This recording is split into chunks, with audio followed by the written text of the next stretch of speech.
Good morning dear student. आज के इस वीडियो में हम पढ़ने जा रहे हैं functions of plasma membrane. Plasma membrane पर उपस्थित जो प्रोटीन होते हैं उनके 6 मेजर फंक्शंस होते हैं। ये रिसेप्टर्स की तरह काम करते हैं, चैनल का फॉर्मेशन करते हैं, कुछ पदार्थों के लिए कैरियर बनाते हैं। कैरियर मतलब सामान को लेके जाने वाले। एंजाइम, एंकर और आइडेंटिफायर्स भी होते हैं सेल्स के रिकग्नाइजेशन के लिए। जबकि लिपिड जो होते हैं उनके मेजर कंपोनेंट फॉस्फोलिपिड होते हैं। ये 2 भाग में उपस्थित होते हैं। इनके पास हेड रीजन होता है और टेल रीजन होता है।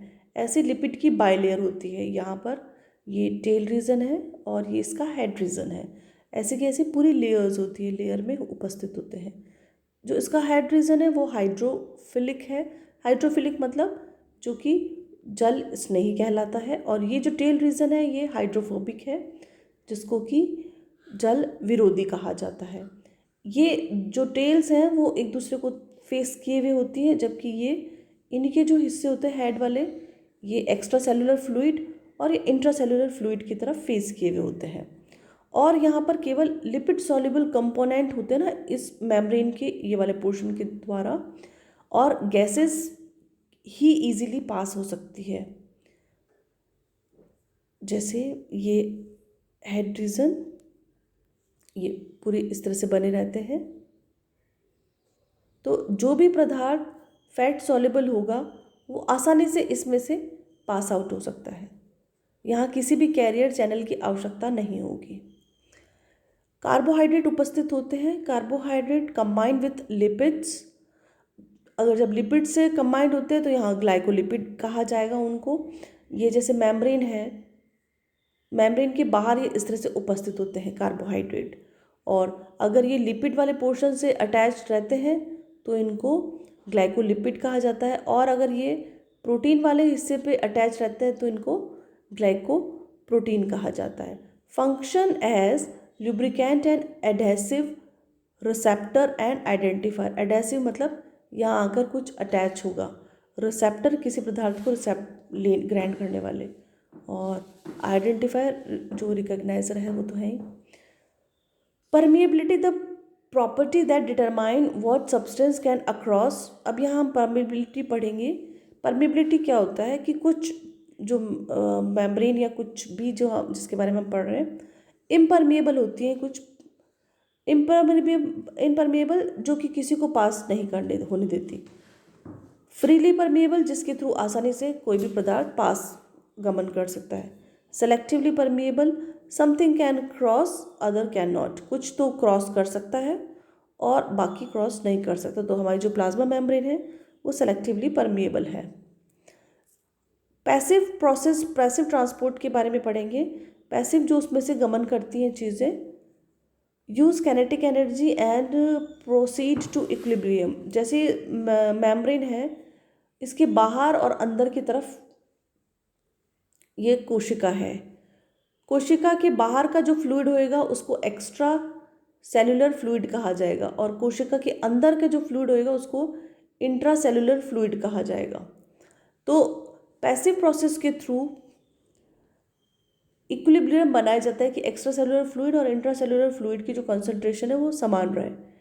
यहाँ एक्टिव प्रोसेस में यूज़ सेलुलर एनर्जी, जिसमें कि बेसिकली एटीपी का यूज़ करके एक्टिव प्रोसेस किया जाता है। पैसिव प्रोसेस 2 प्रकार की है, डिफ्यूज़न और filtration.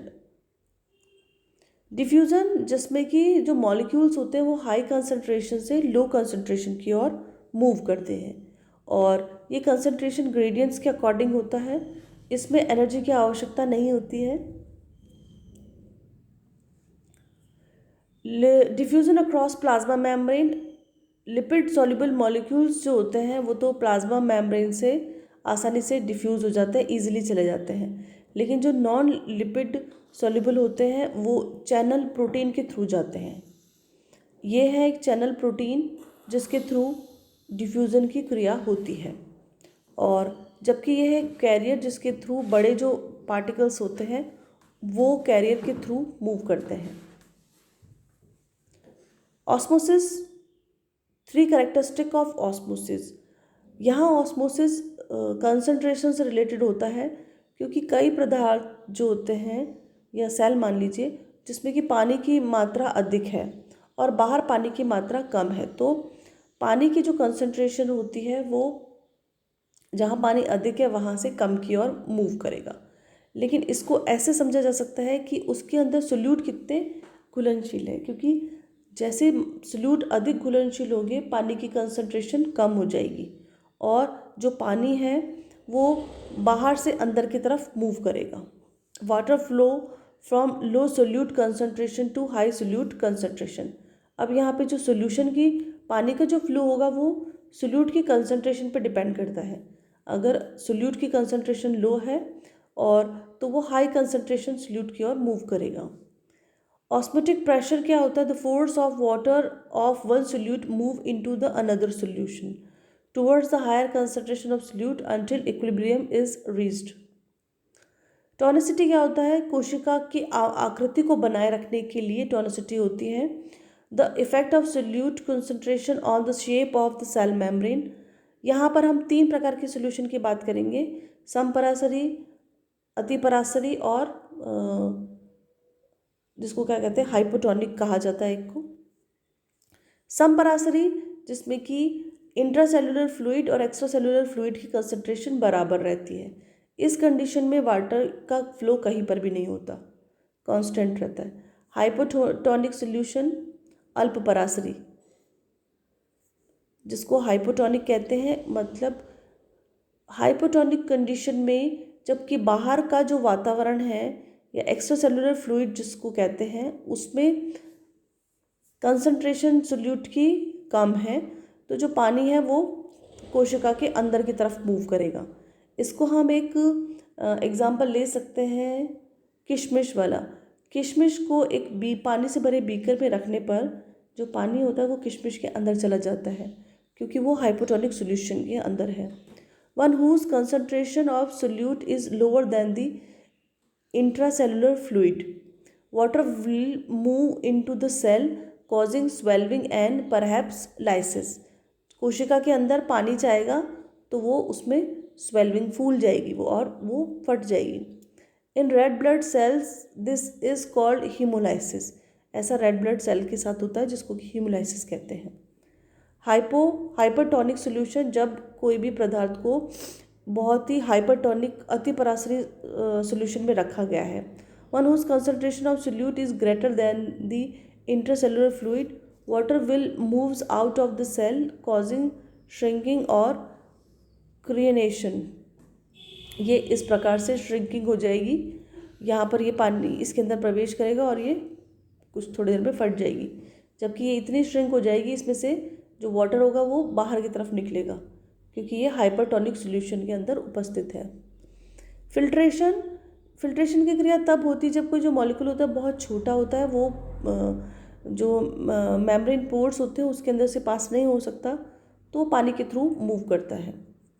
Career mediated transport requires membrane protein to move substrate and ions. Protein shows specificity, can be passive और active। यहाँ कुछ मेम्ब्रेन के अंदर कैरियर उपस्थित होते हैं जिसकी सहायता से वो मूव करते हैं पदार्थ। ये 2 प्रकार के होते हैं।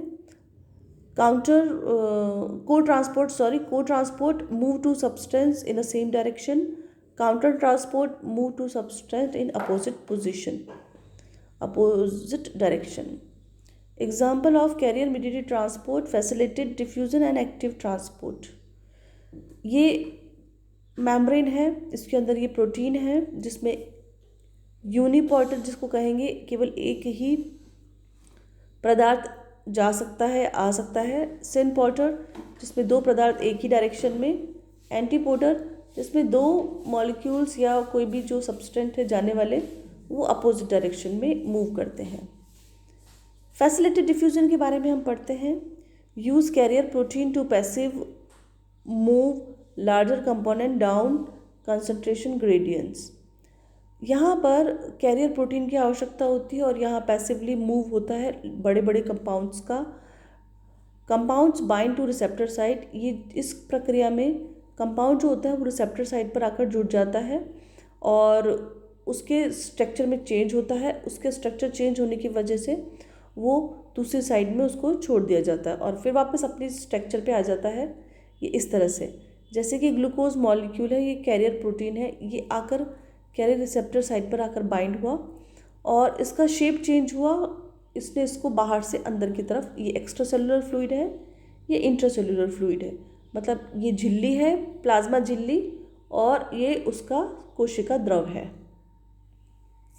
एक्टिव ट्रांसपोर्ट ऐसा ही होता है, लेकिन उसमें एटीपी की आवश्यकता होती है और वो कंसंट्रेशन ग्रेडियंट्स के अगेंस्ट जाता है। कंसंट्रेशन ग्रेडियंट्स के अगेंस्ट मतलब जहाँ पर किसी पदार्थ की मात्रा, जैसे सोडियम की मात्रा अगर अंदर ज़्यादा है तो वापस वो एटीपी ट्रांसपोर्ट के द्वारा सोडियम आयन को उसके विपरीत अंदर बहुत अधिक मात्रा हो जाएगी।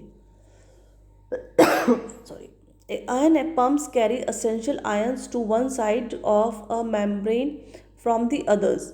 Exchange pump is an ATP-driven counter transport mechanism.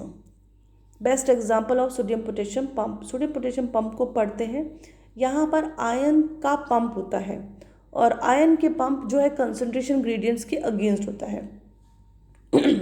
जैसे सोडियम आयन बाहर बहुत अधिक है, लेकिन फिर भी कोशिका के अंदर से ये बाहर की तरफ इनको बाहर भेजा जाएगा। पोटेशियम आयन की सांद्रता कोशिका के अंदर बहुत अधिक है, लेकिन फिर भी एटीपी के थ्रू इनको अंदर की तरफ लाया जाएगा क्योंकि इनकी आवश्यकता यहाँ पर है। और ये सोडियम पोटेशियम पंप है, यहाँ एटीपी जुड़ता है जिसमें एक फॉस्फेट अणु यूज़ होकर एडीपी का फॉर्मेशन होता है। 3 अणु सोडियम के बाहर की तरफ जाएंगे और 2 पोटेशियम के अणु अंदर की तरफ जाएंगे। अब कुछ और भी प्रकार के ट्रांसपोर्ट होते हैं, जैसे कि कुछ मेम्ब्रेन के थ्रू वेसिकल्स का फॉर्मेशन होता है।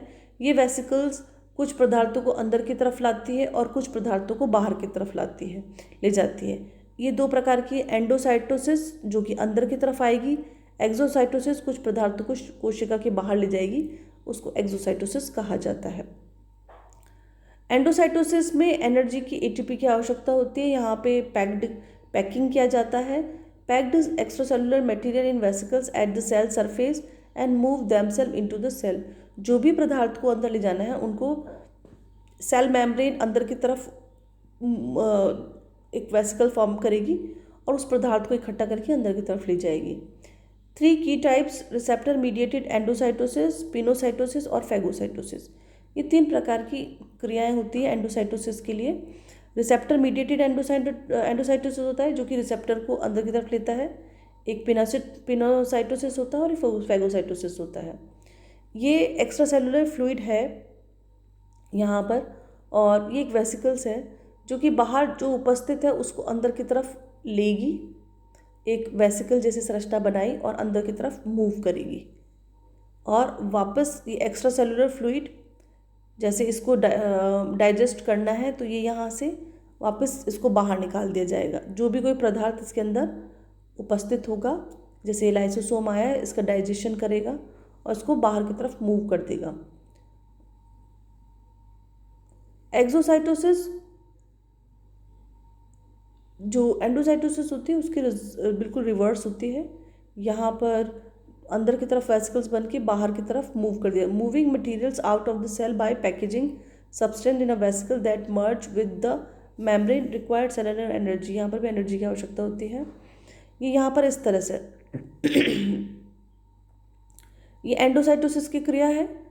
ये कोई भी पदार्थ इसमें मर्ज किया और मर्ज करके इसमें डाइजेशन होना है तो लाइसोसोम के थ्रू डाइजेशन हुआ, और ये जो बनी है वेसिकल्स इसको बाहर की तरफ निकाल देने की क्रिया को एक्सोसाइटोसिस कहा जाता है। ये एंडोसाइटोसिस और ये एक्सोसाइटोसिस। Thank you.